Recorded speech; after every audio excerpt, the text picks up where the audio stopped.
नमस्कार, आप देख रहे हैं राजधानी लाइव और आपके साथ मैं हूं निशा रोतेला। तो चलिए राजधानी लाइव की शुरुआत करते हैं राजधानी की इस बड़ी खबर के साथ। तो आपको बता दें कि दिल्ली में सत्तासीन आम आदमी पार्टी सरकार ने नई शराब नीति में एक बड़ा बदलाव करने की घोषणा की है।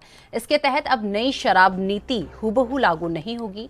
इसके चलते आगामी 1 अगस्त से देश की राजधानी दिल्ली में पुराने तरीके से ही शराब मिलेगी। दरअसल दिल्ली के उपराज्यपाल विनय कुमार सक्सेना ने एक नई शराब नीति में गड़बड़ी की आशंका जताते हुए सीबीआई जांच की सिफारिश की है। इस बीच खबर आई है कि दिल्ली सरकार ने राजधानी में शराब की खुदरा बिक्री की पुरानी व्यवस्था पर लौटाने का फैसला किया है। इसके बाद सरकार खुद शराब बेचेगी। ऐसे में कयास लगाए जा रहे हैं कि संभवतया अब दिल्ली में सस्ती शराब का ऑफर खत्म हो सकता है। दिल्ली आबकारी विभाग ने अधिकारियों के अनुसार राजधानी में आगामी 1 अगस्त से शराब की खुदरा बिक्री की पुरानी व्यवस्था बहाल की जाएगी। दरअसल दिल्ली आबकारी नीति को 31 मार्च के बाद 2 महीने के लिए बढ़ाया गया। अब 31 जुलाई को इस पर पूर्ण विराम लग जाएगा। आपको बता दें कि पिछले कई महीनों से दिल्ली में शराब और बियर की कीमतों में 30% तक की छूट दी जा रही है। इसमें वंडर वुमेन फेस्ट में बीबा, वैरो, मोडा जैसे नामी ब्रांड्स भी हैं और इनकी शराब पर 70% तक की छूट है। माना जा रहा है कि इन ब्रांड्स पर छूट का सिलसिला 1 अगस्त या फिर अगले कुछ दिनों में खत्म हो सकता है। दिल्ली आबकारी विभाग पर प्रभार संभाल रहे उप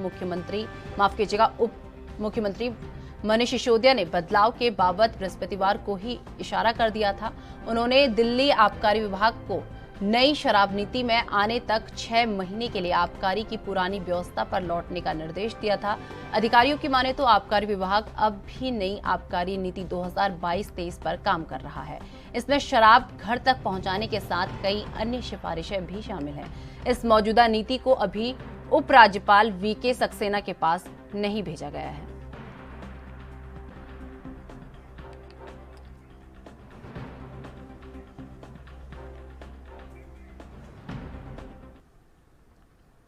इस खबर पर अधिक जानकारी के लिए हमारे संवाददाता राजीव तिवारी हमारे साथ जुड़ चुके हैं। राजीव, जिस तरीके से बात की जाए, राजधानी में आम आदमी पार्टी ने शराब नीति में एक बड़े बदलाव की घोषणा की है, तो इसे लेकर क्या कुछ अपडेट अभी तक आपके पास है?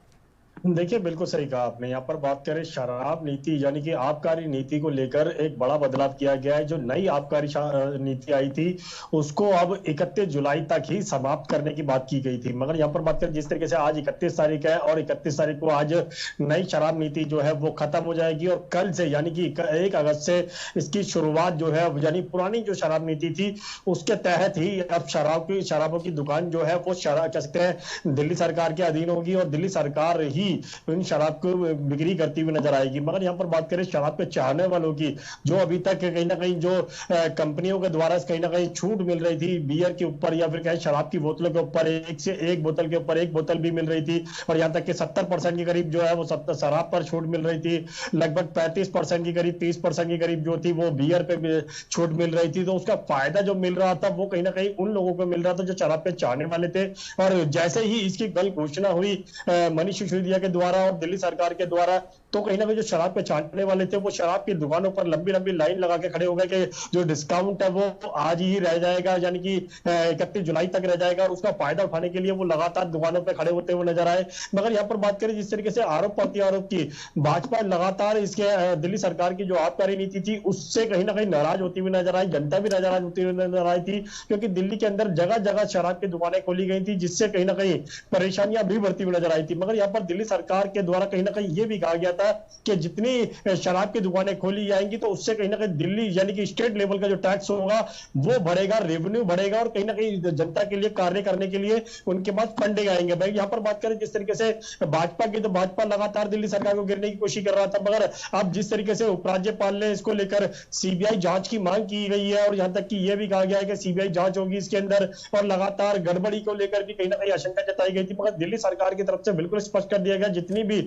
शराब की दुकानें खोली गई थी उसके अंदर कोई भी ऐसी गड़बड़ी नहीं की गई थी। मगर यहां पर बात करें सीबीआई जांच की, तो सीबीआई जांच में ही पता लग पाएगा गड़बड़ी हुई थी या नहीं हुई थी। मगर दिल्ली सरकार अब कहीं ना कहीं पुराने तहत यानी कि पुरानी नीति के तहत ही शराब की बिक्री करती हुई नजर आएगी। जी राजीव, जिस तरीके से बात की जाए, आम आदमी पार्टी ने एक बहुत बड़ा फैसला लिया है शराब नीति में बदलाव करने से, तो इससे कितना बड़ा झटका शराब के चाहने वाले लोगों, जो चाहने वाले लोग हैं, जो शराब पीने के शौकीन हैं, उन लोगों को लगा है इससे? देखिए बिल्कुल सही कहा आपने। यहाँ पर बात करें शराब के चाहने वाले और जो लाइसेंस अप्लाई कर रहे थे यानी कि शराब के ठेके के लिए, वो कहीं ना कहीं अब परेशान होते हुए नजर आ रहे हैं, क्योंकि जिस तरीके से डिस्काउंट जो मिल रहा था या फिर क्या छूट जो मिल रही थी शराब पर, वो शराब के चाहने वालों के लिए थी। और जो शराब के जो ठेके जो लेना चाहते थे, जिन्होंने अप्लाई कर रखा था या फिर कहे जिन्होंने कुछ पैसे जमा कर रखे थे, वो कहीं ना कहीं अब परेशान है, क्योंकि जिस तरीके से ईडी और सीबीआई की जांच के लिए कहीं ना कहीं उपराज्यपाल की तरफ से कहा गया कि सीबीआई जांच होगी, और कहीं ना कहीं ये भी डर लगता नजर आ रहा है कि जिस तरीके से शराब के ठेके हैं या फिर शराब के दुकानें वाले हैं, वो परेशान है कि उनके ऊपर भी कहीं ना कहीं दबाव ना आ जाए इस तरीके का, ईडी का या फिर सीबीआई का। मगर दिल्ली सरकार की तरफ से भी आरोप लगाया जा रहा है कि जो शराब की दुकान के जो मालिक है, उनके ऊपर कहीं ना कहीं दबाव बनाया जा रहा है, और कहीं ना कहीं ईडी और सीबीआई का डर भी उनको दिखाया जा रहा है। मगर यहाँ पर आरोप प्रत्यारोप जरूर देखने को मिल रहा है, मगर कहीं ना कहीं जो शराब की बिक्री से कहीं ना कहीं दिल्ली सरकार को जो प्रॉफिट था, वो कहीं ना कहीं अब नहीं हो पाएगा, और पुरानी जो खुदरा रेट होंगे उसके आधार पर ही शराब की बिक्री होती नजर आएगी। और शराब के अंदर जो लगभग 800 से ज्यादा दुकानें थी, और वो पुराने के हिसाब से ही यानी कि लगभग कह सकते हैं 400 के करीब ही दुकानें रह जाएंगी, और उसके अंदर भी कहीं ना कहीं दिल्ली के अंदर लगातार दिल्ली सरकार के द्वारा ही शराब बेची जाएगी। यानी कि जो दिल्ली सरकार का जो फंडिंग था, वो कहीं ना कहीं स्लो हो जाएगा, और काफी हद तक जो उनकी दिक्कतें थी वो बढ़ती हुई नजर आएगी। मगर यहाँ पर जिस तरीके से अब दिल्ली सरकार ने स्पष्ट कर दिया है कि 31 जुलाई तक ही नई आबकारी नीति रहेगी, और 1 अगस्त से पुरानी यानी कि जो पुरानी आबकारी नीति थी वो लागू हो जाएगी। तो शराब के चाहने वालों के लिए कहीं ना कहीं बुरी खबर जरूर देखने को मिली है। जी राजीव, इस पूरे मामले में जो है उपराज्यपाल द्वारा सीबीआई की जांच की मांग की गई है, तो कब तक ये सीबीआई की जांच जो है शुरू हो सकती है? देखिए बिल्कुल सही कहा आप। उपराज्यपाल की बात करें तो उपराज्यपाल ने जिस तरीके से सीबीआई जांच को लेकर ये कहा गया था कि सीबीआई जांच होगी, और जिस तरीके से ये कहा गया था कि शराब के ठेके देने के लिए भ्रष्टाचार किया गया था, कहीं गड़बड़ी की गई है, वो गड़बड़ी अब सीबीआई के हाथ में होगी। और सीबीआई जब जांच रिपोर्ट सरकार के साथ में पेश करेगी और लगातार ये बताएगी कि इसमें गड़बड़ी थी या नहीं थी, यह सीबीआई रिपोर्ट के अंदर ही स्पष्ट हो पाएगा। मगर अभी जिस तरीके से बात करें उपराज्यपाल की, तो उपराज्यपाल ने रिपोर्ट जो है वो कहीं ना कहीं कह सकते हैं आदेश जो है वो सीबीआई को दे दिए गए हैं। वो देखना होगा सीबीआई जांच की रिपोर्ट जो है वो कब तक पेश करेगी। मगर जिस तरीके से गड़बड़ी की आशंका बताई जा रही है, और भाजपा लगातार कहीं ना कहीं इसको लेकर दिल्ली सरकार को घेरती नजर आ रही है कि करोड़ों रुपए का घोटाला किया गया शराब के ठेके देने के लिए, तो कहीं ना कहीं शराब माफियाओं को कहीं ना कहीं प्रॉफिट देने की बात की जा रही थी। मगर दिल्ली सरकार की तरफ से भी स्पष्ट कर दिया गया, उन्होंने इस तरह की कोई भी गड़बड़ी नहीं की है जो भाजपा आरोप लगा रही है। मगर यहाँ पर जांच और कह सकते हैं जांच के बाद ही पता लग पाएगा कि दिल्ली सरकार के द्वारा कोई गड़बड़ी हुई है या नहीं हुई है। मगर यहाँ पर दिल्ली के जो कह सकते हैं शराब के जो चाहने वाले हैं, जो लगातार दिल्ली की शराब की दुकानों पर खड़े होते हुए नजर आ रहे हैं, और जो कहीं ना कहीं प्रॉफिट जो या फायदा उठाने की कोशिश कर रहे थे, उनके लिए कहीं ना कहीं निराशा जरूर है। और 1 अगस्त से शायद उनको जो खुदरा रेट होगा उसी के आधार पर ही शराब मिलती या फिर क्या है बियर मिलती हुई नजर आएगी। जी राजीव, वो सबसे महत्वपूर्ण कारण क्या है जिसकी वजह से इस पूरी नीति में, शराब नीति में इतना बड़ा बदलाव करने की घोषणा की गई है? देखिए सबसे बड़ी बात कर रही जहाँ पे उपराज्यपाल के द्वारा सीबीआई जो जांच करने की मांग की गई है, उसको लेकर कहीं ना कहीं दिल्ली सरकार की परेशानी बढ़ी। मगर यहाँ पर जिस तरीके से दिल्ली के अंदर जो शराब की ठेके जो अप्लाई कर रहे थे, उन्होंने भी कहीं ना कहीं शराब के ठेकों को वापस करने की बात की गई है। दिल्ली सरकार से यह भी कहा जा रहा है कि वो शराब की दुकानें बंद करना चाहते हैं, क्योंकि उनको सीबीआई और ईडी का डर दिखाया जा रहा है। और यहाँ तक कि जिन्होंने अपना कह सकते हैं दुकानें खोल ली थी, वो परेशान होते हुए नजर आ रहे हैं। और इसी को लेकर दिल्ली सरकार जो है वो इस तरीके की पुरानी जो नीति है उसको उस पर वापस आती हुई नजर आ रही है। और दिल्ली सरकार अब खुद अपनी शराब की दुकानों के द्वारा ही शराब बेचने की कोशिश करेगी। जी राजीव, जिस तरीके से बात की जाए, बीजेपी यहाँ लगातार कहीं ना कहीं आम आदमी पार्टी को घेरती हुई नजर आ रही है शराब के मामले को लेकर। लेकिन वहीं अगर गुजरात की बात कर ले तो गुजरात में तो जहरीली शराब से कितने लोगों की मौत हो गई, तो वहां पर बीजेपी की चुप है। अगर यहाँ पर उन्हें इतनी चीजें दिख रही है, यहाँ पर सीबीआई जांच हो रही है, लेकिन जहां पर शराब की वजह से, जहरीली शराब की वजह से इतने लोगों की मौत हो गई, वहां पर बीजेपी की चुप नजर आ रही है। देखिए बिल्कुल सही कहा आपने। यहाँ पर दिल्ली सरकार की बात करें तो दिल्ली सरकार गुजरात के अंदर जिस तरीके से लगभग 40 से ज्यादा लोगों की मौत हुई है, और उसको लेकर कहीं ना कहीं आरोप भी लगाए जा रहे थे कि गुजरात के अंदर लगभग 15 साल की जो है भाजपा की सरकार रही है, और भाजपा ने कहीं ना कहीं कह सकते हैं ये नशीली शराब थी या फिर शराब को बैन कर दिया गया था, मगर फिर भी नशीली शराब बेची गई और उससे कहीं ना कहीं 42 लोगों की मौत हुई। तो उसको लेकर भी कहीं ना कहीं दिल्ली सरकार यानी कि आम आदमी पार्टी जो है वो लगातार केंद्र सरकार को घेरने की कोशिश कर रही थी, मगर केंद्र सरकार की तरफ से अभी तक जांच के आदेश नहीं दिए गए हैं और ये भी कोशिश नहीं की गई है कि कितने लोग मरे हैं। मगर आप दिल्ली सरकार की बात करें, मुख्यमंत्री अरविंद केजरीवाल की बात करें, उन्होंने जरूर जानने की बात की गई थी और यहाँ तक कि उन परिवारों से मिलने की बात की गई थी। मगर यहाँ पर जिस तरीके से जहरीली शराब से कहीं ना कहीं जो 42 लोगों की मौत हुई है उसको लेकर कहीं ना कहीं दिल्ली सरकार जो चिंतित है। और ये भी भाजपा के ऊपर आरोप लगाया जा रहा है कि जब भाजपा ने शराब बैन कर रखी थी तो गुजरात के अंदर नशीली शराब पहुंची कैसे, ये जांच का विषय होना चाहिए। और जिन 42 लोगों की मौत हुई है उसके लिए दिल्ली कह सकते हैं भाजपा सरकार क्या कर रही है, यानी कि बीजेपी सरकार क्या कर रही है, और जो शराब माफिया है उनके ऊपर अंकुश कब तक लगाया जाएगा, इसको लेकर भी कहीं ना कहीं आरोप लगाए जा रहे हैं। मगर ये दिल्ली सरकार के इन सवालों का जवाब जो है वो भाजपा नहीं देती हुई नजर आ रही है। जी राजीव, जिस तरीके से शराब के रेटों की अगर बात कर ले, जब तक डिस्काउंट था तभी शराब कितने में मिल रही थी, अब डिस्काउंट हटने के बाद ये शराब कितने में मिलेगी, और इससे सीधा असर जो शराब के चाहने वाले हैं या शराब पीने के शौकीन हैं जो लोग, उनकी जेबों में कितना असर पड़ता हुआ नजर आ रहा है? देखिए बिल्कुल सही कहा आपने। यहाँ पर बात करें जब प्रॉफिट दिया जा रहा था, यानी कि एक शराब के ऊपर बोतल के ऊपर एक शराब बोतल की फ्री दी जा रही थी, तो उससे कहीं ना कहीं अगर ये मान लिया जाए अगर एक 500 रुपए की बोतल आती है तो कहीं ना कहीं जब छूट दी जा रही थी तो वो 250 रुपए की हो जाती थी। मगर यहाँ पर बात करें जिस तरीके से बियर की बात करें तो लगभग कह सकते हैं 70 से या फिर 100 रुपए के आसपास हुआ करती थी, अब वो कहीं ना कहीं लगभग 30 रुपए या 40 रुपए की मिलने लगी, 50 रुपए की मिलने लगी। अलग अलग ब्रांड के हिसाब से अलग अलग रेट है। मगर यहाँ पर बात करें जिस तरीके से अब पुरानी नीति को अपनाया जाएगा तो उसके हिसाब से यानी खुदरा रेट अगर किसी बियर के ऊपर अगर 75 रुपए लिखा हुआ है तो दिल्ली सरकार उसको 75 रुपए में ही बिकेगी, यानी कि जो डिस्काउंट था वो कहीं ना कहीं नहीं मिलता हुआ नजर आएगा। शराब की बात करें तो शराब के ऊपर अगर 445 रुपए लिखे हुए हैं तो 445 की ही दिल्ली सरकार की दुकानों से मिलती हुई नजर आएगी। मगर जो शराब के चाहने वाले थे उनके अंदर जरूर निराशा देखने को मिल रही है, और जो फायदा जो उनको मिल रहा था या फिर कहें जो माफिया जब शराब माफिया थे जो कहीं ना कहीं स्टॉक लेकर कहीं ना कहीं बेचने की कोशिश करते थे उनको जरूर निराशा हुई थी। मगर जो शराब के चाहने वाले हैं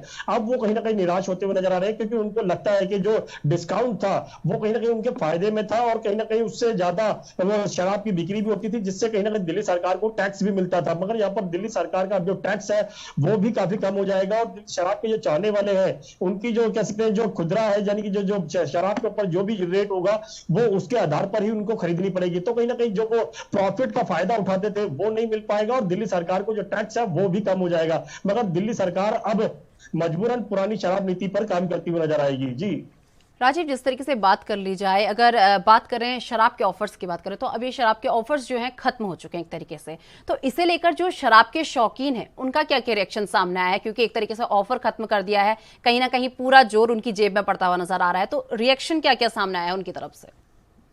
देखिए बिल्कुल सही कहा आपने। यहाँ पर बात करें शराब की, जिस तरीके से छूट मिल रही थी शराब पर या फिर बियर पर छूट जो मिल रही थी वो कहीं ना कहीं शराब के पीने वालों के लिए कहीं ना कहीं फायदेमंद थी। मगर लगातार जैसे ही जानकारी मिली कि 31 जुलाई से नई नीति जो है वो बंद हो जाएगी, जो शराब पर छूट है या फिर बियर पर जो छूट है वो नहीं मिलेगी, और उसी को देखते ही शराब की दुकानों पर कहीं ना कहीं जो शराब के शौकीन थे वो पहुंचते हुए नजर आए और लंबी लंबी लाइनें देखने को मिली। उनसे जब हमने बातचीत करने की कोशिश करी तो उन्होंने कैमरे पर तो नहीं मगर ऑफ कैमरे पर जरूर ये कहा कि दिल्ली सरकार की इस नीति से कहीं ना कहीं उनको फायदा हो रहा था और वो कहीं ना कहीं एक बोतल की जगह पे 2 बोतल खरीद पाते थे, क्योंकि उनके पैसे सिर्फ एक बोतल के ही जाते थे, उनको 2 बोतलें मिल जाती थी या फिर जो डिस्काउंट था वो उनके लिए फायदेमंद था। मगर अब कहीं ना कहीं जब पुरानी नीति के तहत ही शराब बिकेगी या फिर बियर बिकेंगी तो कहीं ना कहीं जो उनका प्रॉफिट है वो नहीं मिल पाएगा, या फिर कहे सीधे सीधे कहे जो उस पर शराब की बोतल पर खुदरा रेट होगा उसके आधार पर ही मिल पाएगा। तो शराब के जो चाहने वाले हैं उनके हाथ में जरूर निराशा लगी है और वो कहीं ना कहीं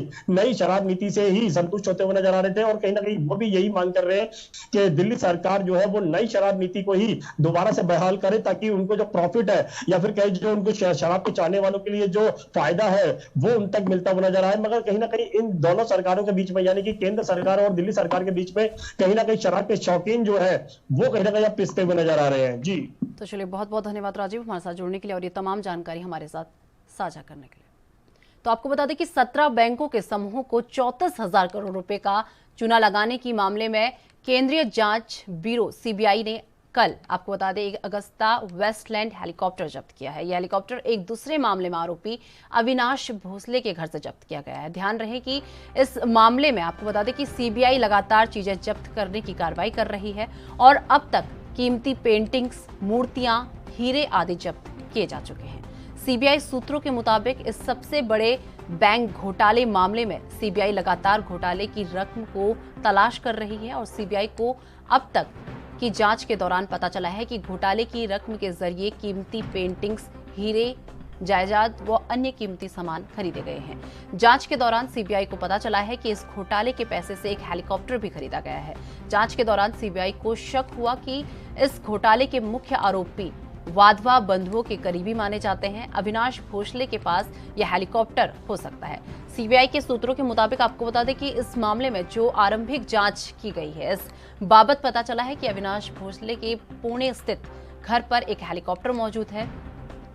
जांच के दौरान पता चला कि घोटाले का पैसा सीधा न लगाकर कुछ अन्य कंपनियों के सहयोग से, यानी उसमें लेयरिंग करके इधर उधर किया गया है। इस जांच के दौरान कुछ कंपनियों के नाम सामने आए हैं और ये भी पता चला है कि इन कंपनियों में भी अविनाश भोसले और कथित रूप से वाधावन बंधुओं का लेन देन है। और सीबीआई सूत्रों के मुताबिक आपको बता दें कि अविनाश भोसले वाधावन बंधुओं का बेहद करीबी माना जाता है और वो इस समय यस बैंक घोटाले में गिरफ्तार है। ये घोटाला 4,727 करोड़ रुपए का था। सूत्रों का दावा है कि इस हेलीकॉप्टर को इस घोटाले की रकम से खरीदने के शक में सीबीआई ने ये हेलीकॉप्टर जब्त कर लिया है। आपको बता दें कि 34,000 करोड़ रुपए के इस घोटाले मामले में सीबीआई वाधावन बंधुओं को गिरफ्तार कर चुकी है, जो इस समय सीबीआई की रिमांड पर है। आपको बता दें कि सीबीआई इस मामले में अब तक करोड़ों रुपए की पेंटिंग्स, कीमती मूर्तियां आदि जब्त कर चुकी है। अब हेलीकॉप्टर जब्त किया गया है और मामले की जांच जारी है।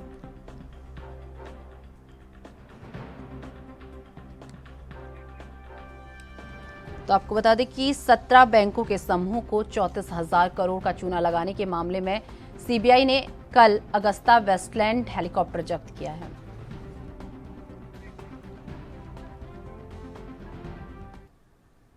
तो चलिए फिलहाल वक्त हो चुका है एक छोटे से ब्रेक का। ब्रेक के बाद फौरन हाजिर होते हैं।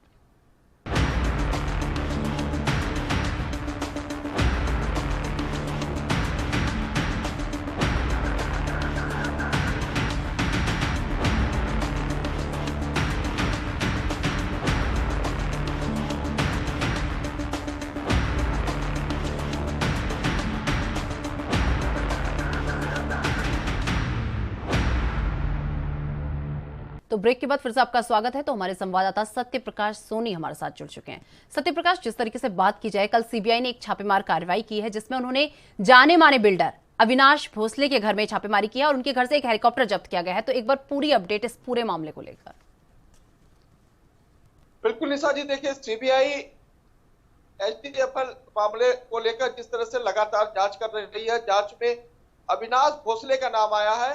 अविनाश भोसले पुणे का बड़ा बिल्डर और प्रॉपर्टी डीलर है और उसके ऊपर 17 बैंकों के जरिए 34,000 करोड़ का घोटाला लगा है। इसी घोटाले की जांच करते हुए सीबीआई ने अविनाश भोसले के दफ्तर और घर पे छापेमारी की और सीबीआई को पहले ही जानकारी मिली थी कि अविनाश भोसले के पास AW109 अगस्ता हेलीकॉप्टर मौजूद है।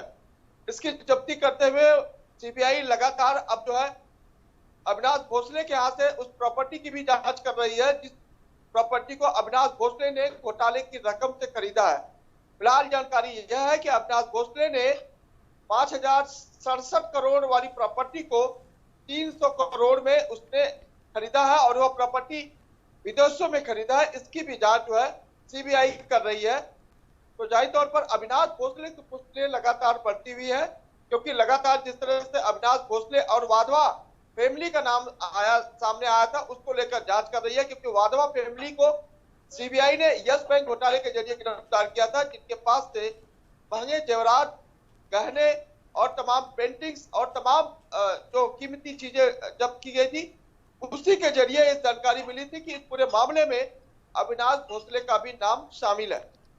सत्य प्रकाश, जिस तरीके से बात की जाए, अविनाश भोसले कौन है, इसका क्या फैमिली बैकग्राउंड है और इसका कनेक्शन किस किस के साथ पाया गया है?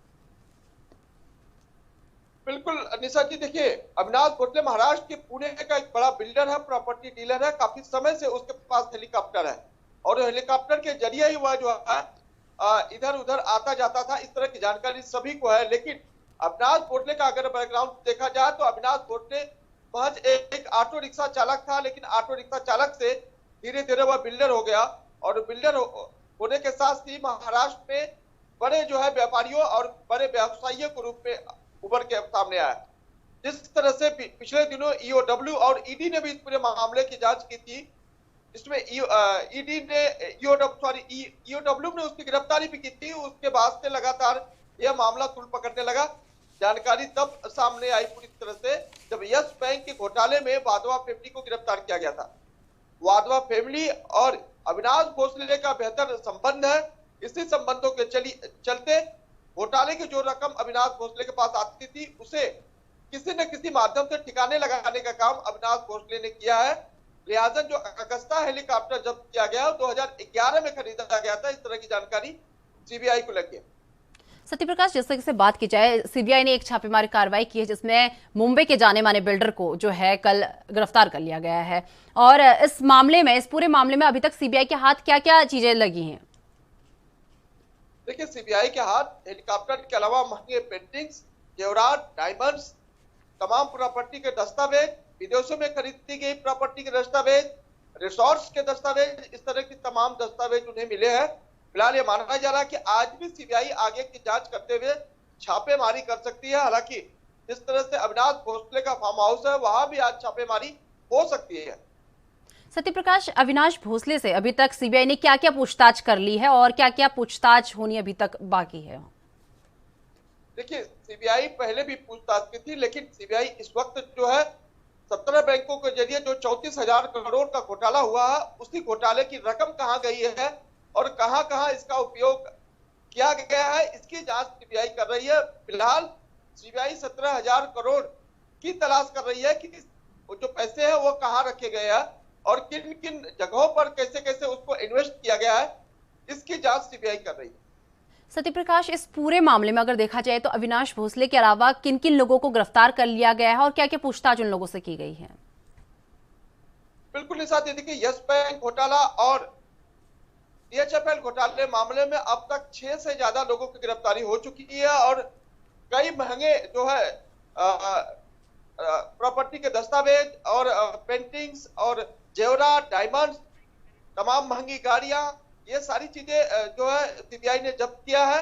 लेकिन माना जा रहा है कि सीबीआई का जो है छापेमारी आगे भी जारी रहेगी, क्योंकि जिस तरह से लगातार सीबीआई को एक के बाद एक सुराग मिल रहा है, उसी सुराग के जरिए जो है सीबीआई पूरी तरह से खंगालना चाहती है कि जो घोटाले की रकम है वो कहां और कैसे कैसे इन्वेस्ट की गई है।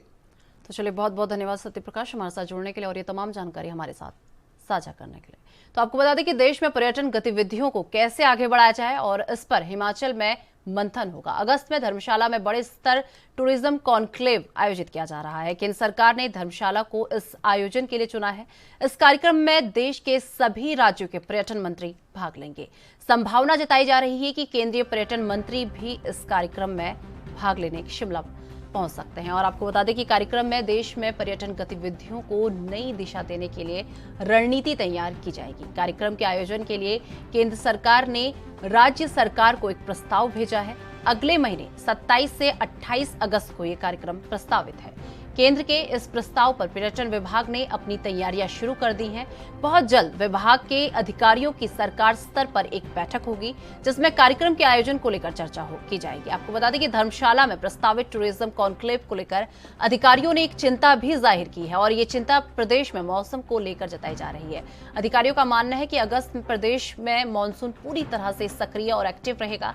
ऐसे में मौसम कार्यक्रम में कोई बड़ी बाधा पैदा ना करे। इस कॉन्क्लेव की हिमाचल जो है मेजबानी करेगा और प्रधान सचिव पर्यटन दिवेश ने बताया कि पर्यटन कॉन्क्लेव के लिए केंद्र से हिमाचल को एक प्रस्ताव मिला है जिस पर काम किया जा रहा है और कहा गया है कि इस कॉन्क्लेव में देश के सभी राज्यों के पर्यटन मंत्री जुटेंगे और रणनीति इसमें तैयार की जाएगी। हिमाचल को इस कॉन्क्लेव के लिए चुना गया है, ये गौरव की बात है।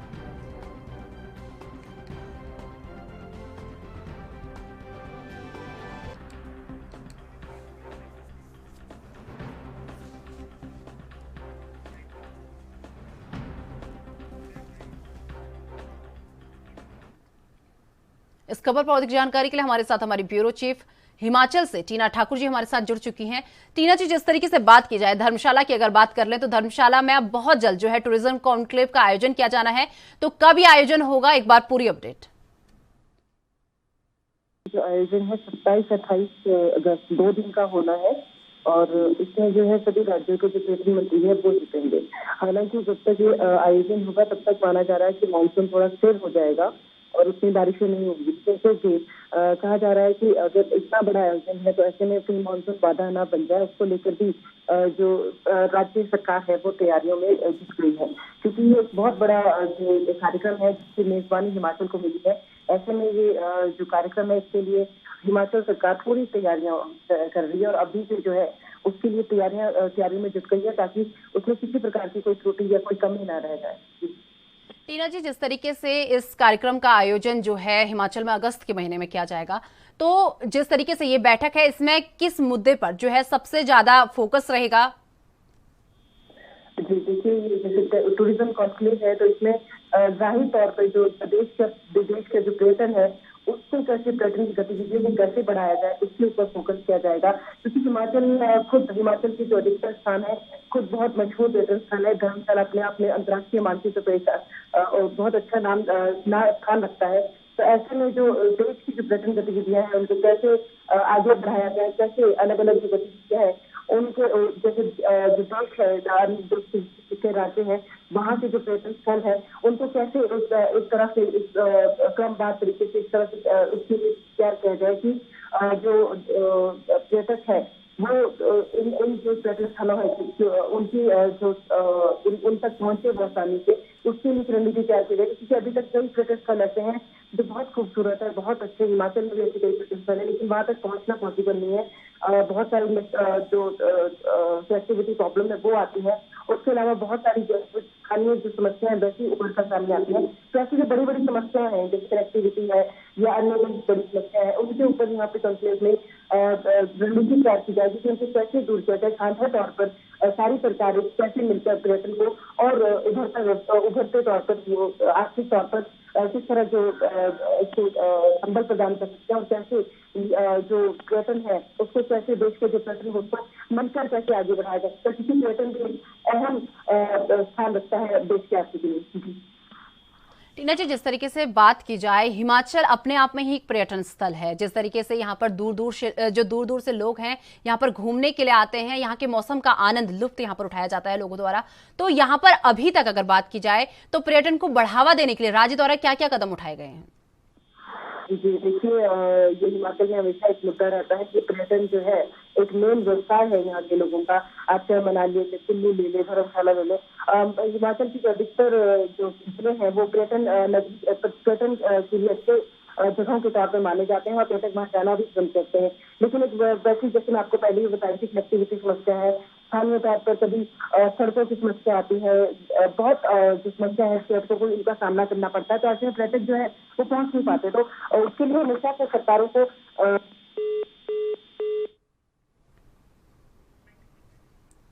तो चलिए, बहुत बहुत धन्यवाद टीना जी हमारे साथ जुड़ने के लिए और ये तमाम जानकारी हमारे साथ साझा करने के लिए।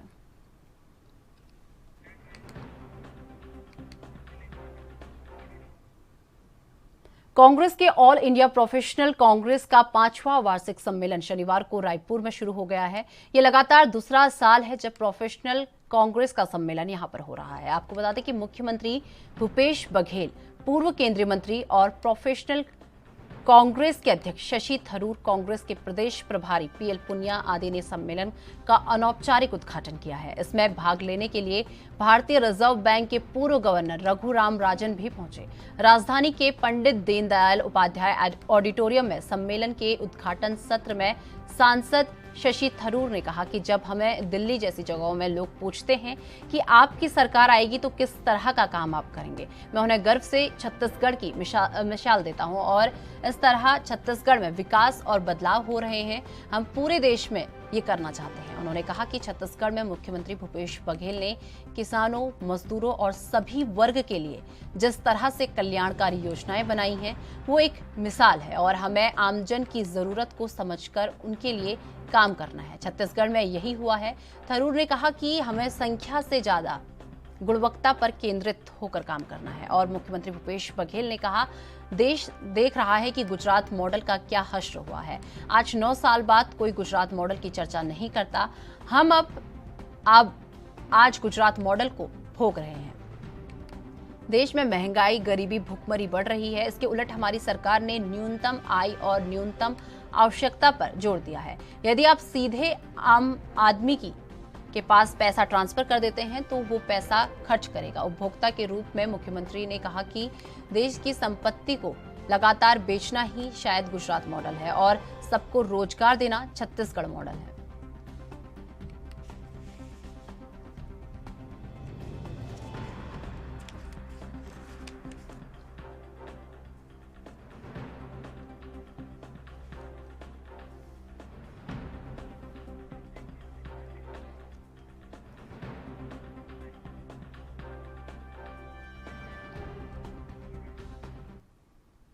तो इस खबर पर अधिक जानकारी के लिए हमारे साथ हमारे ब्यूरो चीफ स्वाति कौशिक जी छत्तीसगढ़ से हमारे साथ जुड़ चुके हैं। स्वाति जी, जिस तरीके से बात की जाए, ऑल इंडिया प्रोफेशनल कांग्रेस का 2 दिवसीय 5वां राष्ट्रीय अधिवेशन जो है रायपुर में उसका आयोजन किया गया है, तो इसमें क्या कुछ कल अहम रहा? देखिए, कल की अगर बात करें तो कल इस कार्यक्रम में जो केंद्रीय लेवल पे जो प्रवक्ता है, नेता है, वो प्रदेश में पहुंचे हुए हैं, जिसमें शशि थरूर, रघुराम राजन जैसे मुख्य रूप से प्रवक्ता जो इस पूरे उसमें शामिल हुए। तो वहीं सबने छत्तीसगढ़ मॉडल की भी बात की, क्योंकि देश में अभी तक कुछ महीनों पहले से अभी तक गुजरात मॉडल की चर्चा बहुत हो रही थी, लेकिन जहाँ एक तरफ छत्तीसगढ़ में गोधन न्याय योजना जैसे महत्वपूर्ण योजनाओं की चर्चा हो रही है, तो वहीं इस पर चर्चा करने के लिए प्रोफेशनल कांग्रेस की जो बैठक हुई तो महत्वपूर्ण हो गया था। पूरे चर्चा के दौरान निकल कर यही आया है कि कांग्रेस पार्टी जो है अब कहीं न कहीं छत्तीसगढ़ मॉडल को देश का मॉडल बताती हुई दिख रही है। जी स्वाति जी, कल जिस तरीके से ये जो आयोजन किया गया रायपुर में, तो इसमें कौन बड़े बड़े चेहरे जो हैं कांग्रेस के, कौन बड़े बड़े चेहरे इसमें शामिल हुए? शशि थरूर जी उस पे रहे, रघुराम राजन रहे, मुख्यमंत्री भूपेश बघेल रहे, प्रदेश के कांग्रेस अध्यक्ष उपस्थित रहे इस पूरी चर्चा में, मोहन मरकाम, क्षितिज चंद्राकर जो प्रोफेशनल कांग्रेस प्रदेश अध्यक्ष है वो इस पूरी चर्चा में रहे। तो कुछ जाने माने चेहरे प्रदेश के और कुछ जाने माने चेहरे जो है वो देश के इस पूरी चर्चा में शामिल हैं। जिस तरीके से देखा जाए तो सांसद शशि थरूर ने इस पूरे आयोजन में अपनी बात रखी है, तो किन किन विषयों पर उनके द्वारा अपनी ये बात रखी गई है? देखिए, अगर शशि थरूर जी की बात तो भी अगर हम चर्चा करें तो उन्होंने छत्तीसगढ़ का जो डेवलपमेंट मॉडल है वही उनके वक्तव्य में मुख्य रूप से रहा कि किस तरीके से प्रदेश जो है वो संचालित हो रहे हैं। अब अगर हम प्रदेश से बाहर जाते हैं देश में, तो हम बिल्कुल इस चीज की चर्चा करेंगे कि देश का ये प्रदेश जो है वो किस तरह से पूरी योजनाओं को खेती किसानी में लेते हुए भी डेवलप कर रहा है। इकोनॉमिक कंडीशन के बारे में देश में बात करेंगे, ऐसा कुछ हमरा देना चाहिए। स्वाति जी, जिस तरीके से सीएम भूपेश बघेल ने भी अपनी बात रखी है छत्तीसगढ़ मॉडल को लेकर, क्या क्या बातें सीएम भूपेश बघेल द्वारा रखी गई हैं? देखिए, सीएम भूपेश बघेल की बात करें तो उन्होंने जो पूरी योजनाएं अभी तक उनकी सरकार को लगभग 3.5 पौने 4 साल होने जा रहा है, तो पूरे इस कार्यकाल में जो योजनाएं प्रदेश की तरफ से लागू की गई उस पर उन्होंने चर्चा की, जिसमें 7 तरह के लघु वनोपजों की खरीदी हो गया, गोधन न्याय योजना हो गया, उनकी अपनी फ्लैगशिप योजना जो है नरवा गरवा घुड़वाबाड़ी जो है वो हो गया। तो वहीं उनके जो डेवलपमेंट की बात होती है जिसमें व्यक्ति जो है वो केंद्र होता है और जो पूरा डेवलपमेंट है वो इको डेवलपमेंट की तरफ से बढ़ता है, उसकी उन्होंने बात की। 77 लाख क्विंटल गोबर की खरीदी की बात करते हुए उन्होंने बताया कि अगर गोबर खरीदी से किसान, खेत और लोगों को जो फूड हम ले रहे हैं उसमें अच्छी क्वालिटी मिलती है तो इसमें क्या बुरा है। तो ये एक पूरा नया चेन जो है वो इकोनॉमिक्स की अगर दृष्टि से देखें तो ये एक नया इकोनॉमिक चेन बनाने की यहाँ पे कोशिश की जा रही है कि हमेशा कॉन्क्रीटीकरण जो है वो ही डेवलपमेंट नहीं हो सकते हैं। डेवलपमेंट का एक स्टेप ये भी होता है कि आप वापस बायो और नेचर की तरफ कनेक्ट करें। तो वहीं प्रदेश में 60,000 महिलाएं जो है वो गौठानों से जुड़कर काम कर रही है, उसका भी जिक्र, और गांधी जी की स्वराज की कल्पना का जिक्र कल बहुत हुआ इस पूरे कॉन्टेक्स्ट में। जी स्वाति जी, जिस तरीके से बात की जाए, कल सीएम भूपेश बघेल ने अपने संबोधन में एक तरीके से बीजेपी पर भी निशाना साधा है, जहां पर उन्होंने ये कहा कि देश की संपत्ति को बेचना जो है शायद गुजरात मॉडल है, लेकिन सबको रोजगार देना ये छत्तीसगढ़ मॉडल है। जी देखिए, कल जब ये मीडिया से चर्चा करते उन्होंने ये बात कही थी कि जितना मोदी सरकार को देख रहे हैं, तो जब वो आए नहीं थे प्रधानमंत्री बनकर तब गुजरात मॉडल की बहुत चर्चा हुई थी, लेकिन जब तो अभी लेकिन आज की वर्तमान परिस्थिति में जिस हिसाब से इकोनॉमी गिर रहा है, रुपए की स्थिति गिर रही है, तो ये कहीं ना कहीं बता रहा है कि गुजरात मॉडल कहा जा रहा है। तो अब उनका कहना यही था कि अब देश में गुजरात मॉडल की नहीं, लेकिन छत्तीसगढ़ मॉडल की चर्चा जरूर है, क्योंकि कई प्रदेश है जिन्होंने किसी दूसरे नाम से गोधन न्याय योजना को अपना एक वो रूपरेखा देने की कोशिश की है। तो मुख्यमंत्री जी का यही दावा था कि अब देश में गुजरात मॉडल की नहीं, छत्तीसगढ़ मॉडल की बात है। स्वाति जी, वहीं अगर बात की जाए, चुनौतियों को लेकर बात की जाए, तो सरकार ने जो प्रेजेंट टाइम में जो चुनौतियां फेस की हैं उन्हें लेकर भी यहाँ पर बात रखी गई, तो कौन कौन सी चुनौतियों को लेकर उन्होंने अपनी बात रखी? देखिए, चुनौतियां अगर हम उसकी बात करें तो मुख्यमंत्री ने तकनीक हो गया, तकनीकी के बाद जलवायु परिवर्तन, कोरोना का कहर और संस्कृति को नई पहचान देने जो जैसे मुद्दे जो थे उसको अपनी बड़ी चुनौतियों में गिना है, क्योंकि कोरोना काल जो है वो बेशक किसी के लिए भी अच्छा नहीं रहा है। वो जो 2 साल का समय था उसमें बहुत लोगों को पीछे किया है, बहुत लोगों ने अपनों को खोए हुए, तो वो उनके लिए बहुत बड़ी चुनौती थी कि उससे कैसे बाहर निकले। तो वो जो है तकनीक के क्षेत्र में प्रदेश को ऊपर लेके आना है, जलवायु परिवर्तन है उस पर उन्होंने लंबी चर्चा की थी कि भाई उससे पहले भी जब सीएम साहब से बात हुई थी तो जलवायु परिवर्तन को देखते हुए भी जो सरकार की ये जो योजनाएं हैं उस पर उन्होंने एक पॉइंट रखा था। तो संस्कृति कहीं ना कहीं छत्तीसगढ़ की दबती हुई दिख रही थी, तो उसको लेकर भी बात की। उसी के तहत ये जो त्योहार है, अब यहाँ के जो 30 त्योहार हैं उसको मनाया जाता है। अब सीएम हाउस से ही कई तरह के जो त्योहार हैं, जैसे अभी पिछले कुछ दिनों पहले हमने देखा कि हरेली का त्योहार सीएम हाउस में मनाया गया। अब आने वाले समय में तीज है, वो भी सीएम हाउस में मनाया जाएगा। तो ये जो है ये संस्कृति को कहीं ना कहीं चुनौती तो थी, लेकिन जिसको सीएम साहब ने एक नया पहचान, एक नई दृष्टि देने की कोशिश की है यहाँ पे। तो इन सारी चुनौतियों का भी कल उन्होंने जिक्र किया था। जी स्वाति जी, जिस तरीके से ये जो अधिवेशन है 2 दिवसीय रहने वाला है, तो आज क्या कुछ अहम रह सकता है इसमें? देखिए, आज भी इस अधिवेशन में चर्चाओं का दौर चालू रहेगा और इससे बहुत सारे नए आयाम जो नए बिंदु है उस पर चर्चा हो। इस पूरे आज के अधिवेशन को लेकर हमारी खास बात नहीं हो पाई है, लेकिन बताया जा रहा है कि आज भी वो जो यहाँ के गेस्ट है वो आए हुए हैं। साथ ही अभी प्रदेश में हम बात करें तो सुप्रीम कोर्ट के जो चीफ जस्टिस हैं वो भी किसी यहाँ पे हिदायतुल्लाह नेशनल यूनिवर्सिटी के कार्यक्रम में आए हुए हैं। तो उम्मीद जताई जा रही है कि अगर पॉसिबल हुआ तो एक संबोधन उनको हो सकते हैं। जी तो चलिए, बहुत बहुत धन्यवाद स्वाति जी हमारे साथ जुड़ने के लिए और ये तमाम जानकारी हमारे साथ साझा करने के लिए।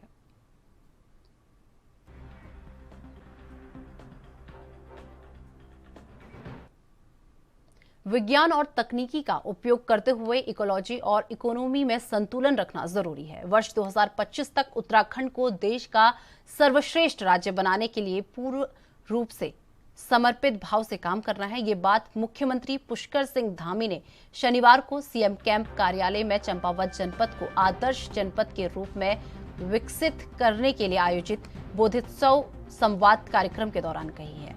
जनपद दौरे पर आए मुख्यमंत्री सीएम पुष्कर सिंह धामी ने चंपावत मॉडल जिले के रूप में बनाने को कहा था। इस क्रम में सीएम धामी ने काम शुरू कर दिया है। शनिवार को मुख्यमंत्री पुष्कर सिंह धामी ने कहा, उत्तराखंड पूरे हिमालय क्षेत्र को विकास की राह दिखा सकता है। इकोनॉमी और इकोलॉजी में संतुलन रखते हुए सतत विकास की रूपरेखा तैयार की जा रही है। चंपावत जिले को मॉडल के रूप में लिया गया है। चंपावत में सभी तरह की भौगोलिक परिस्थितियां मौजूद हैं। ये न केवल उत्तराखंड बल्कि सभी हिमालयी राज्यों के लिए मॉडल बनेगा। कहा है कि तमाम विभाग और संस्थाएं विभिन्न विकासात्मक गतिविधियां कर रही हैं। इसमें समन्वय की आवश्यकता है। इंटीग्रेट अप्रोच अपनानी होगी ताकि विकास विभाग व संस्थाएं एक दूसरे के काम को लाभान्वित कर सकें। और आपको बता दें कि बैठक में हैस्को के संस्थापक पद्म भूषण डॉक्टर अनिल जोशी ने कहा कि हमें सभी की भागीदारी से आगे बढ़ना है, एक दूसरे के अनुभवों का लाभ उठाना है। उन्होंने बोधिसत्व संवाद कार्यक्रम की सराहना करते हुए कहा कि उत्तराखंड को प्राकृतिक प्रदत्त बौद्धिकता मिली है और कहा कि चंपावत को विभिन्न क्लस्टरों में विकसित किया जा सकता है। आईआईपी ने प्रतिनिधियों ने बताया कि हाल ही में उनकी टीम ने चंपावत में विभिन्न संभावनाओं का अध्ययन किया है।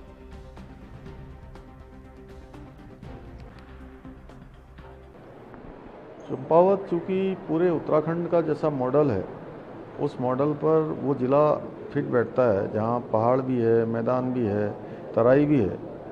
जैसे हमारे पूरे राज्य की भौगोलिक परिस्थिति है, उसी प्रकार का वो ज़िला है। इसलिए हम लोगों ने उसको मॉडल पूरे उत्तराखंड के लिए और पूरे हिमालयन राज्यों के लिए आगे विकास का मॉडल बनाना है। इसलिए सभी विभागाध्यक्षों के साथ हमने आज ये बैठक की है और आज उनके सबके विचार लिए हैं। एक मॉडल के रूप में विकसित करने के लिए सभी को आह्वान किया, सभी से कहा है कि अपने अपने विभागों में वो इस प्रकार की संरचना करें, इस प्रकार के प्रस्ताव लाएं, इस प्रकार के आगे के कार्यक्रम लाएं, जिससे कि वो मॉडल पूरे हिमालयी राज्यों के लिए भी और पूरे। तो इस खबर पर अधिक जानकारी के लिए हमारे साथ हमारे संवाददाता यशराज आनंद हमारे साथ जुड़ चुके हैं। यशराज, जिस तरीके से बात की जाए, कल सीएम पुष्कर सिंह धामी ने एक बैठक की है, तो इस पूरी बैठक में क्या कुछ अहम रहा, क्या क्या बातें यहाँ पर सीएम द्वारा कही गई हैं? बिल्कुल, मुख्यमंत्री पुष्कर सिंह धामी विज्ञान और तकनीकी का उपयोग करते हुए टेक्नोलॉजी और इकोनॉमी को संतुलन में बनाए रखने की बात कही। मुख्यमंत्री सीएम कैंप कार्यालय में चंपावत जनपद को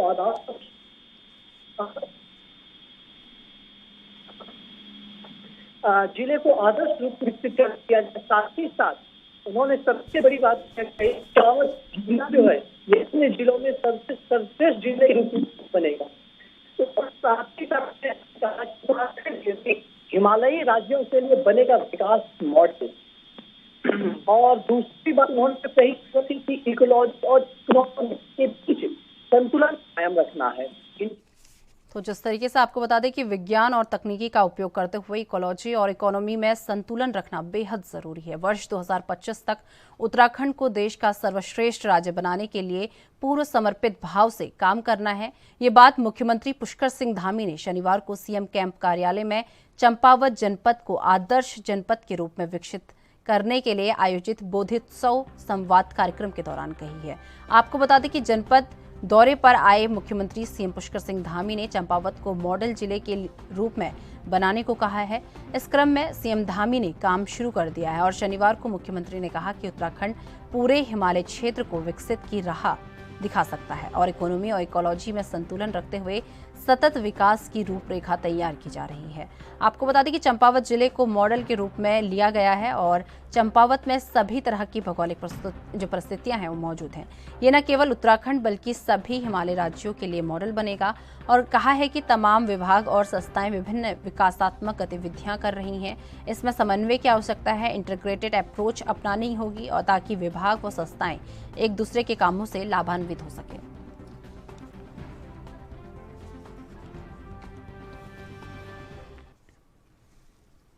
तो लगातार हमारे संवाददाता यशराज आनंद हमारे साथ जुड़े हैं। यशराज, जिस तरीके से अभी बात की गई थी, बैठक में क्या कुछ अहम रहा, सीएम धामी ने किन किन चीजों पर अपनी बात रखी? बिल्कुल, सीएम पुष्कर सिंह धामी ने सबसे पहले इकोलॉजी और इकोनॉमी के बीच संतुलन कायम करने की बात कही है।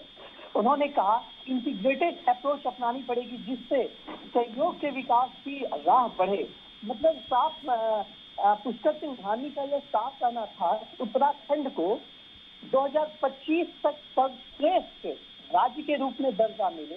तो सर्वश्रेष्ठ राज्य के रूप में ही दर्जा नहीं मिले, यहाँ की जिलेवार जो यहाँ की समस्याएं हैं और यहाँ की जिलेवार जो खूबसूरती है उसको भी बढ़ाया जाए, क्योंकि उत्तराखंड तो पर्यटन की दृष्टि से काफी बेहद सुंदर जगह माना जाता है। यहाँ पर फिल्म तकनीक का भी विकास किया जा रहा है। और आगे मुख्यमंत्री पुष्कर सिंह धामी ने कहा कि इकोलॉजी और इकोनॉमी के बीच संतुलन रखना है। उन्होंने यह कार्यक्रम सीएम कार्यालय में चंपावत को जनपद का आदर्श जनपद बनाने के रूप में विकसित करने की बात कही। और दूसरी सबसे बड़ी बात यह है कि उन्होंने चंपावत जिले को रोल मॉडल के रूप में बनाने को कही, क्योंकि चंपावत में सभी तरह की भौगोलिक परिस्थितियां मौजूद है। यह न केवल उत्तराखंड बल्कि सभी अन्य हिमालयी राज्यों के लिए भी मॉडल बनेगा। यह बहुत बड़ी बात उन्होंने चंपावत के विषय में कही कि चंपावत जो है वह अन्य हिमालयी राज्यों के लिए भी एक रोल मॉडल बनेगा। आगे मुख्यमंत्री ने कहा कि तमाम विभाग और संस्थाएं विभिन्न विकासात्मक गतिविधियां भी लगातार करते जा रही है। जैसा कि देखा भी जा रहा है, मुख्यमंत्री पुष्कर धामी के द्वारा विभिन्न विभागों को और विभिन्न तरह की जितने भी तरीके के संस्थान है उनको भी उच्च स्तरीय संस्थान बनाने की बात कही जा रही है। इंटीग्रेटेड अप्रोच अपनाने की बात उन्होंने कही है। एक दूसरे के कामों से लाभान्वित होने की बात उन्होंने कही है, जिसका फायदा राज्य को मिलेगा। मतलब उन्होंने साफ कहा है कि हम एक दूसरे से जुड़े हैं। जैसे मान लीजिए कहीं पर सेब के पेड़ बहुत अधिक है, उसमें से सेब के पेड़ को उगाने, सेब उगने के लिए, उसे काटने के लिए, उसे बेचने के लिए मैन पावर की आवश्यकता होती है। इसलिए सभी को उन्होंने एक दूसरे से जोड़ा है। दूसरी बात उन्होंने कहा कि चंपावत जनपद को आदर्श जनपद बनाने के लिए यूकास्टल नोडल एजेंसी के रूप में भी काम करना पड़ेगा। चंपावत में कॉर्पोरेट खेल और आयुष ग्राम पर तेजी से काम किया जाएगा। और सबसे बड़ी बात उन्होंने चंपावत में हेलीपैड बनाने की भी संभावना का अध्ययन करने को कहा है। सिडकुल द्वारा छोटे इंडस्ट्रियल एरिया विकसित किए जा सकते हैं। उन्होंने कहा ITI में रोजगार परक हो, बाजार की मांग आधारित कोचिंग को संचालित हो। उन्होंने कहा सड़क और रेल कनेक्टिविटी को भी विकसित करने की बात के लिए उन्होंने राज्य के साथ केंद्रीय मंत्रालयों से भी संपर्क किया। और जो उत्तराखंड टूरिज्म क्षेत्र के रूप में माना जाता है, तो इको टूरिज्म, मत्स्य पालन और बिक्री के रूप में भी उन्होंने काफी संभावनाएं उत्तराखंड में तलाशी है। मैं बताना चाह रहा हूं कि उत्तराखंड एक मुख्य दृष्टिकोण से भी बेहद महत्वपूर्ण जगह माना जाता है। यहाँ पर फिल्म इंडस्ट्री भी खुलने को जा रहा है। यहाँ पर मुंबई के तर्ज पर और अब यूपी में भी जो चल रहा है उससे भी बहुत बृहद रूप से खुलने जा रहा है। तो मुख्यमंत्री पुष्कर सिंह धामी लगातार यहाँ पर नजर गड़ाए हैं किस तरीके से उत्तराखंड को 2025 तक विकसित राज्य बना दिया जाए। साथ ही साथ उन्होंने जब भी वो किसी प्रोग्राम में आते, कहीं भी वो आते हैं, तो वो अपने भाषण में यह बात तो जरूर रखते हैं कि 2025 तक के लिए मैंने सभी विभागों को अपना रोल मॉडल तैयार करने को कह दिया है, जिसके आधार पर जब ये अपना रजत जयंती मनाएगा उत्तराखंड, तब यह सबसे राज्य में गिना जाएगा। जी यशराज, जिस तरीके से बात की जाए, कल जो बैठक हुई है इसमें विभिन्न विभागों के जो अधिकारी हैं इसमें मौजूद रहे, तो इन अधिकारियों से सीएम धामी द्वारा क्या क्या सुझाव लिए गए हैं? जी बिल्कुल, मैं बताना चाह रहा हूं सबसे पहले कि बैठक में यूकास्ट के निदेशक प्रोफेसर दुर्गेश पंत, विनोद सिंघल, अपर सचिव श्री रविशंकर, रंजना, वंशीधर तिवारी, PM चंपावत, नरेंद्र सिंह भंडारी सहित विभिन्न वार्डों के नावाद अधिकारी भी वहाँ पर मौजूद थे। और सबसे बड़ी बात है कि भारतीय सुदूर संवेदन संस्थान के अधिकारियों ने टोपोग्राफी व भू उपयोग, साइट सुटेबिलिटी एनालिसिस, सिंचाई, जैव विविधता, भूजल, ड्रेनेज, जियोलॉजिकल स्ट्रक्चर संबंधित जितने भी उनके पास मैपिंग है सबका उन्होंने प्रस्तुतिकरण किया।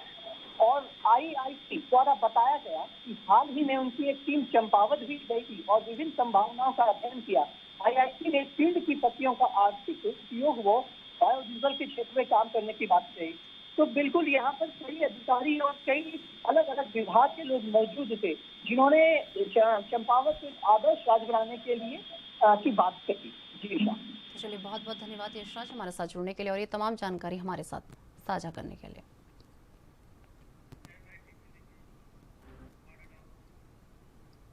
पंजाब के मुख्यमंत्री भगवंत मान के नेतृत्व वाली सरकार द्वारा राज्य निवासियों को बहुत बड़ी राहत देते हुए change of land use CLU जारी करने और कॉलोनी संबंधित मंजूरी देने के लिए जिला स्तर पर नगर निगम कमिश्नरों और अतिरिक्त डिप्टी कमिश्नरों को सामर्थ्य बनाया गया है। इस संबंधी जानकारी देते हुए स्थानीय सरकारें मंत्री डॉक्टर इंद्रबीर सिंह निज्जर ने बताया कि म्यूनिसिपल कॉर्पोरेशनों ने कमिश्नर और अतिरिक्त डिप्टी कमिश्नर को CLU और कॉलोनी विकसित करने के लिए लाइसेंस जारी करने के लिए सामर्थ्य अथॉरिटी बनाया गया है। उन्होंने ये भी स्पष्ट किया कि अब CLU और बिल्डिंग प्लान की मंजूरी के मामले में जिला स्तर पर ही इन्हें निपटाया जाएगा। ये कदम न केवल लोगों को सुविधा देगा बल्कि राज्य के आर्थिक विकास में भी सहायक होगा। मंत्री ने कहा कि मान सरकार लोगों को बिना किसी देरी और आसानी से सुविधा मुहैया करवाने के लिए प्रतिबद्ध है और राज्य निवासियों को बेहतर सुविधा देने के लिए शहरों के बुनियादी ढांचे को मजबूत बनाने की दिशा में तेजी से काम कर रही है। विभाग के समूह अधिकारियों को उनके अधिकार क्षेत्र में किसी भी अवैध कॉलोनी के निर्माण न होने की हिदायत देते हुए डॉक्टर निज्जर ने कहा कि अधिकारी ये सुनिश्चित बनाएं कि किसी भी गैर कानूनी अनाधिकृत कॉलोनी को विकसित ना होने दिया जाए। उन्होंने कहा कि CLU और बिल्डिंग प्लान की प्रक्रिया को सरल बनाया गया है, जिसमें जिला स्तर पर ही सेवाओं की प्रक्रिया और डिलीवरी आसानी से मिल सके। उन्होंने लोगों से भी अपील की कि वो गैर कानूनी कॉलोनियों में अपनी जिंदगी भर की कमाई खराब ना करें।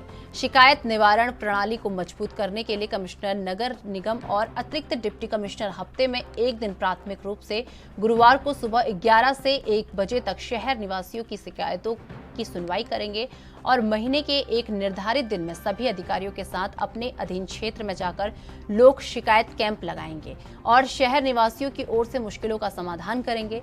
इस दिन कोई भी दफ्तरी दौरा या मीटिंग नहीं की जाएगी। इस दौरान स्थानीय सरकारें मंत्री डॉक्टर इंद्रवीर सिंह निज्जर ने अधिकारियों के साथ मीटिंग के दौरान हिदायतें दी कि सभी बुनियादी ढांचे के प्रोजेक्ट्सों में गुणवत्ता को सुनिश्चित बनाना और चल रहे कार्यों के समय में उन्हें पूरा करना सुनिश्चित किया जाए। उन्होंने कहा कि शहरी क्षेत्रों में सफाई और सार्वजनिक पखानों और पार्कों की सफाई के लिए लोगों की हिस्सेदारी को प्रोत्साहित किया जाए।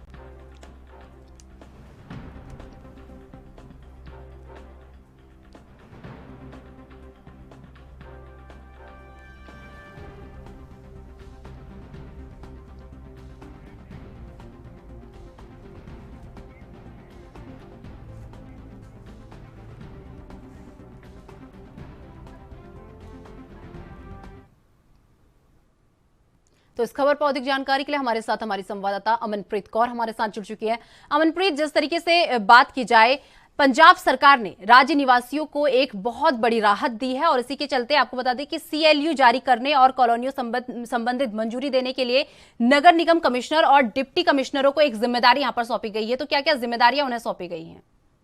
देखिए, आपको बताना चाहेंगे, अगर जिम्मेदारियों की बात की जाए तो पंजाब सरकार है जो ये पूरे तरीके से चाहती है कि किसी भी तरीके की कोई भी समस्या ना आ जाए।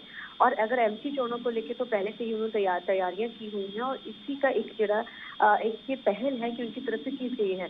अभी हाल ही में हमने इंद्रवीर निज्जर से जो कैबिनेट मिनिस्टर है उनसे इसी बारे में बात की थी, तो उन्होंने कहा था कि सब चीज़ों को बिल्कुल स्मूथ किया जाएगा, चाहे कॉलोनी की बात की जाए या फिर MC चुनाव के चाहे गंदे पानी की बात की जाए। तो इसी के तहत, क्योंकि आम आदमी पार्टी साफ तौर पे चाहती है कि इस जो MC चुनाव होने जा रहे हैं इसमें हर मुद्दे को भुनाया जाए, तो इसी के तहत ही एक बड़ा फैसला जो लिया गया है और एक बड़ी जिम्मेदारी अधिकारियों को सौंपी गई है ताकि किसी भी तरीके की समस्याएं आने वाले समय में लोगों को ना आ सके। क्योंकि इस तरीके की शिकायतें कई बार जो कि CM ऑफिस में जो पहुंचाई गई थी और कई बार जब कैबिनेट मिनिस्टर ने जब दौरा किया था पंजाब के वक्फ जिलों का और वो वहां पे गए थे, तो इस बारे में उनके पास जरूर जानकारी आई थी, तो जिसके तहत ही ये जो हिदायतें जारी की गई हैं ताकि सारा जो सिस्टम है पूरे तरीके से स्मूथ हो सके।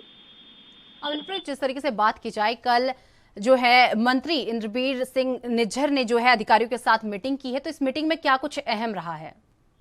देखिए, इसमें यही अहम रहा जो आज फैसला जो ये लिया गया है कि कॉलोनीज को पूरे तरीके से वो करना, वैध करना है, पूरे तरीके से नियम बनाने हैं।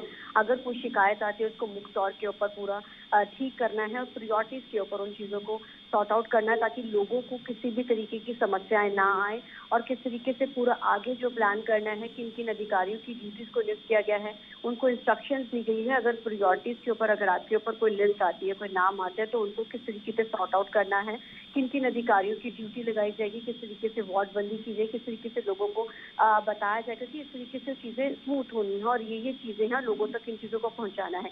यही चीज़ें इस मीटिंग में डिसाइड की गई है। जिस तरीके से अमरप्रीत देखा जा रहा है कि लगातार CM जो है, लगातार पंजाब सरकार जो है एक के बाद एक घोषणाएं करती जा रही है, उसी बीच ये घोषणा भी सामने आई है। तो इस पूरे मामले में जो ये घोषणा की गई है, इस पूरे मामले में CM जो है उनका क्या कुछ कहना है? CM की परमिशन के बिना आपको यहाँ बताना चाहेंगे कि कोई भी चीज़ नहीं होती है। अगर कोई भी पॉलिसी यानी है पंजाब सरकार लेकर आती है या कोई भी नियम लागू किए जाते हैं, पहले CM के साथ इन सब चीज़ों को डिस्कस किया जाता है, चीज़ों के बारे में बताया जाता है, जानू कराया जाता है, उसके बाद ही कोई डिसीजन लिया जाता है। इंद्रवीर निज्जर लगातार CM के साथ मीटिंग्स करते रहते हैं, चाहे कोई भी मंत्री हैं या कोई भी अधिकारी है, पहले सीएम के साथ मीटिंग की जाती है, चीजों के नियम बताए जाते हैं, उसके बाद ही उन चीजों को आगे लागू किया जाता है। अमनप्रीत, जिस तरीके से देखा जाए एक सराहनीय कदम यहाँ पर उठाया गया है, तो इसे लेकर लोगों को क्या क्या सुविधाएं इस कदम के बाद, जब ये कदम उठाया गया है, इस कदम के बाद लोगों को क्या क्या सुविधाएं मिलेंगी? जाहिर है पॉलिसी बनाई गई है तो लोगों को सुविधाएं होंगी। लोगों की सुविधाओं के लिए ही ये चीज बनाई गई है। जो समस्याएं लोगों को आमतौर पे पहले देखने को मिलती थी, इस चीज के बाद वो समस्याएं शायद लोगों की खत्म हो जाएंगी। क्योंकि अगर पुरानी सरकारों की बात की जाए तो तमाम, हालांकि देखिए सरकार चाहे कोई भी आती है, नियम और जरूर लागू किए जाते, बनाए जाते, लेकिन आम आदमी पार्टी का सिर्फ एक ही एफर्ट है कि लोगों के साथ इजी और कंफर्ट वे बनाया जाए, जिसके तहत ये सब चीजें की जा रही है। तो चलिए, बहुत बहुत धन्यवाद अमनप्रीत हमारे साथ जुड़ने के लिए और ये तमाम जानकारी हमारे साथ साझा करने के लिए।